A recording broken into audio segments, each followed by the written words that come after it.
আসসালামু আলাইকুম গাইস, আবার চলে আসলাম একটি নতুন ব্লগে আপনাদের সামনে। এই ব্লগে আমরা দেখা চলছে একটি বুড়ি বটগাছ, যেটি বাঁধি অঞ্চলে অবস্থিত, মাঠের মাঝখানে। এটা ফুলবাড়ি খেজুর বাগান থেকে একটুখানি এর দিকে হাইটে আসলে এই বুড়ি বটগাছটা দেখা যায়। এটা প্রায় 100 বছরের পুরনো বুড়ি বটগাছ। তারপরে দেখুন কতটা বড় এটা। আমি এর ভিতরে ছিলাম, গাছের ভিতরে।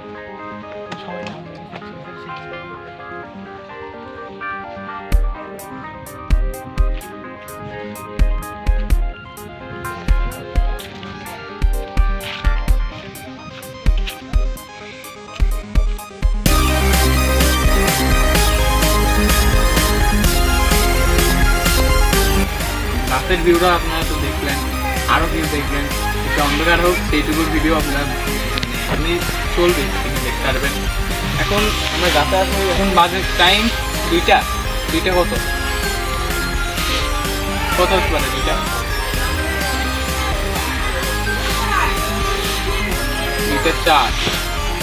2টা 4 বাজে। এখন গতবেলা বটগাছ আপনার উপরে দেখেন, চারিদিকে বটগাছ আছে, দেখেন চারিদিকে দেখেন। আমরা এখানে বসে আছি, আর আমাদের সাথে আরেকজন এসেছিল, সে এখন নিচে দাঁড়িয়ে আছে। সে নিচে আছে, বেচারা খিদেই তর পাচ্ছে। নিচে দেখা যাচ্ছে উপর দিয়ে। দেখুন কি অসহায় ব্যক্তি। সকালে বলেছিল ওর না খেয়ে যেতে, কিন্তু খেয়ে আসি। আমরা একটু ঘোরাঘুরি করছি, আর চারিদিকে এখন পেঁয়াজ লাগাচ্ছে সবাই। এই পেঁয়াজ লাগানো দেখছি। কেন বসে একটু মজা আড্ডা দিই আমরা। তারপরে এখন চলে যাবো, একটু পরে আড্ডা দেওয়া শেষ করে আমরা চলে যাবো। আর একটু কিছু কাজে এসেছি, কাজটা নিয়ে চলবো। আর এবার দেখুন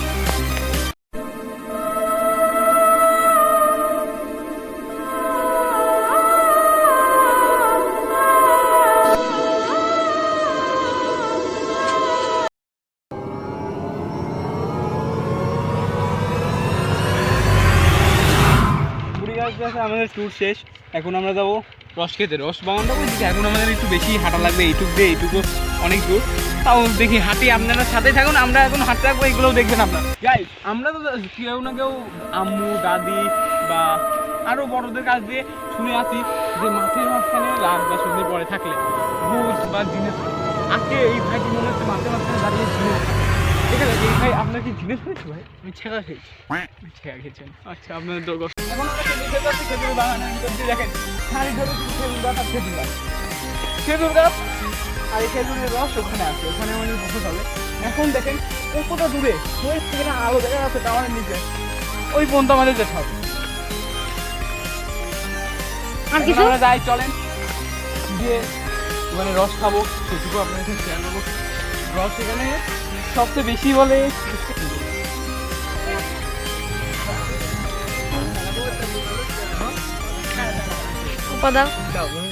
এখন রস খাচ্ছে।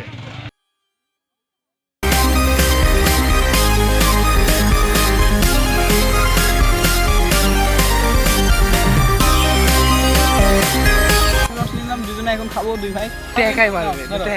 আমি এখন একাই মারবো বলে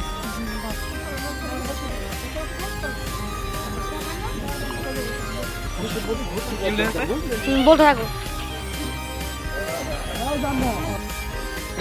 দেখুন রসে গেলে একদম বাইপাসে কাছে রসটা সে লাগলো। আজকে এই পর্যন্ত থাকবো, কিন্তু রসের মানে ডিজাইনিং দেখুন একটু আমরা ট্যুর দেবো আপনার।